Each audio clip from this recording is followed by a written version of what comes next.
నామమున మీరు నన్నేమి అడిగినను నేను చేతును. మీరు నన్ను ప్రేమించిన ఎడల నా ఆజ్ఞలను గైకొందురు. నేను తండ్రిని వేడుకొందును. మీ యొద్ద ఎల్లప్పుడూ ఉండుటకై ఆయన వేరొక ఆదరణకర్తను అనగా సత్యస్వరూపియగు ఆత్మను మీకు అనుగ్రహించును.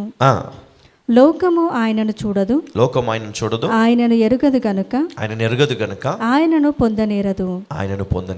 మీరు ఆయనను ఎరుగుదురు, ఆయన మీతో కూడా నివసించును, మీలో ఉండును. హల్లెలూయా. చూడండి ఇక్కడ ఎంత క్లియర్గా ఆయన మనకి ఎక్స్ప్లెయిన్ చేస్తా ఉన్నాడంటే, చూడండి, నేను తండ్రిని వేడుకొందును మీ వద్ద ఎల్లప్పుడూ ఉండుటకై ఆయన వేరొక ఆదరణకర్తను అనగా సత్యస్వరూపియకు ఆత్మను మీకు అనుగ్రహించును. యేసుక్రీస్తు ఈ లోకానికి రావాలి, ఆయన మరణించాలి, 3వ దినం తిరిగి లేపబడాలి, ఆయన సమయాన్ని ముగించుకొని ఆయన తిరిగి తండ్రి వద్దకు వెళ్ళిపోవాలి. ఇది ఆయనకి ఇవ్వబడినటువంటి ఒక ప్రణాళిక, తండ్రి ఇచ్చినటువంటి ఒక పని. ఆయన అది కంప్లీట్ చేశాడు. చేసి ఆయన వెళ్ళేటప్పుడు ఆయన ప్రేమను వ్యక్తపరుస్తూ ఉన్నాడు.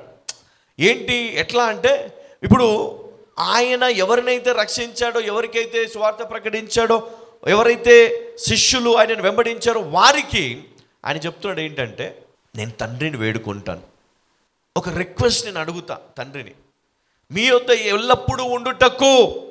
తండ్రి చిత్తం ఏంటి? ఆయన రావాలి, నశించిపోతున్న వారిని వెతికి రక్షించాలి, వారి కొరకు మరణించాలి అని తండ్రి ఏర్పాటు చేశాడు.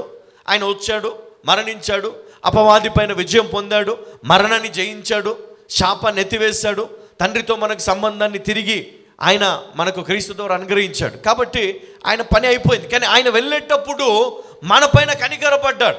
అందుకనే ఆయన ఏమన్నాడు, నేను తండ్రిని వేడుకొందును మీ వద్ద ఎల్లప్పుడూ ఉండుటకై ఆయన వేరొక ఆదరణకర్తను అనగా సత్యస్వరూపియగు ఆత్మను మీకు అనుగ్రహించును. ఈ ఆత్మ ఎక్కడ ఉంటుంది తెలుసా? మీలో ఈ ఆత్మ ఉంటుంది.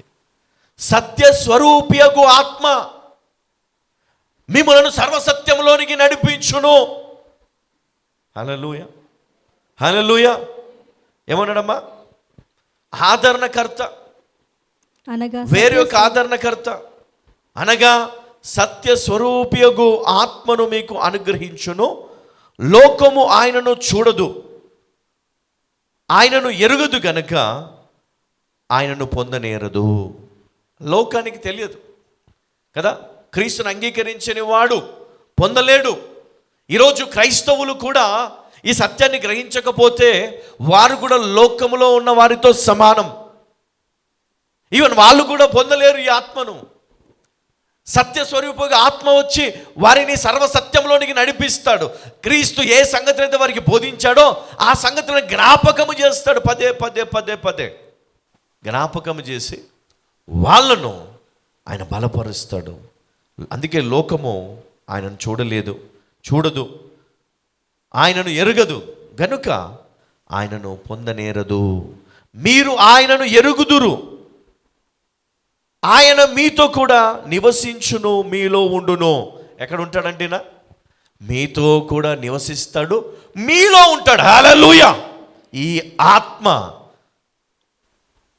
నువ్వు ధరించుకుంటే ఇంకా చూసుకో, సర్వసత్యములోనికి దేవుడు నిన్ను నడిపిస్తాడు. చాలామంది అడుగుతారు కదా, గిఫ్ట్స్ అడుగుతాం దేవుణ్ణి.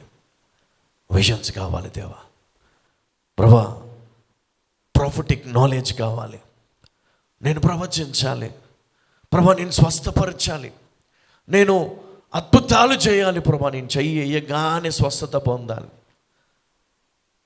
నిజంగా ఇవన్నీ ఎందుకు? ఇవన్నీ యేసయ్య చేసేసాడు కదా, మళ్ళీ మనం ఎందుకు చేయాలి? మనకి ఇప్పుడు ఏం కావాలి? మనకేం కావాలో మనకు తెలియదు. కాబట్టి మనం ఏం అడుగుతూ ఉన్నాం? అద్భుతాలు. మనకేం కావాలి అంటే ఇక్కడ యేసయ్య చెప్తా ఉన్నాడు, ఆదరణకర్త, సత్యస్వరూపియగు ఆత్మ మీకు అనుగ్రహించి కదా, మీకు అనుగ్రహించును. కాబట్టి ఈ ఆత్మ మీలో నివసించుటకు, మీరు ఈ ఆత్మను ధరించుకున్నటకు దేవుని సన్నిధిలో మొరపెట్టాలి. హల్లెలూయా, హల్లెలూయా.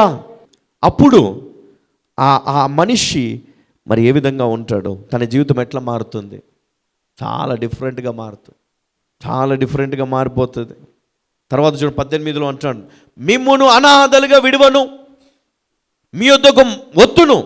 కొంతకాలమైన తర్వాత లోకము నన్ను మరి ఎప్పుడునూ చూడదు. ఇంకా కొంతకాలమైన తర్వాత లోకం నన్ను చూడదు, ఇంకా నేను కనపడని వాళ్ళకు. కానీ మిమ్ములను అనాథలుగా విడువను, మీ యొద్దకు వత్తును. బా చెప్పండి, ఇప్పుడు నేను అనాథను కాదు. సాతానికి చెప్పండి, యేసయ్య మాకు వాగ్దానం చేశాడు, వాగ్దానం ఉన్నది, ఆయన మా వద్దకు వస్తాడు, మరలా వస్తాడు. కాబట్టి మనం కనిపెట్టుకొని ఉండాలి. హల్లెలూయా, హల్లెలూయా. ఇది ఎప్పుడు, ఇది ఖచ్చితంగా జరుగుతుంది.